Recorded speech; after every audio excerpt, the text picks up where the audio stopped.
leta ifatiye ingingo yuko abakorera rudandaza mu mabarabara ko boja mu bibanza by'amasoko atandukanye mu gisagara ca Bujumbura, abenshi muri bo ntibashimye iyo ngingo. Colonel de Police Jimmy Ndayishimiye ajejwe umutekano mu gisagara ca Bujumbura aratubwira zimwe mu mvo umudandaza wese zotuma akorera mu masoko ya leta. Musanzwe umudandaza yemewe n'amategeko n'ubu bafise icunta adresse abafise ahabarizwa.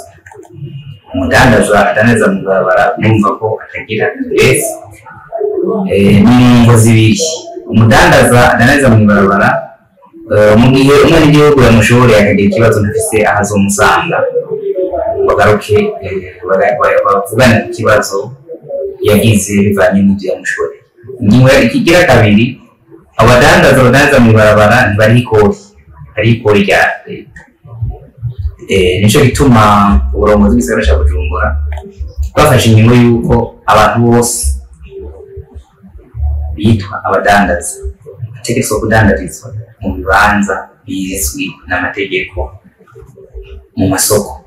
Ibisabwa nuko bwa mbere wiyumva ko ari umudandaza, ameze kuvyimvamo ko ari umudandaza muvanye n'ibikorwa akora umudandaza wiwe, aje yegera abajejwe gutunganya amasoko mu gisagara ca Bujumbura, agaheza agashikiriza iciyumviro ciwe ko ari umudandaza, akagira ahadandaza, hanyuma agaheza akarondererwa ikibanza mu isoko ashobora kudandarizamo kugira ibikorwa vyiwe bigende neza. Colonel de Police Jimmy Ndayishimiye aratubwira ibihano bifatirwa abadandariza mu bibanza bitemewe n'amategeko. Abadandaza bidaciye mu mategeko ibihano birazwi, baracibwa amande kubera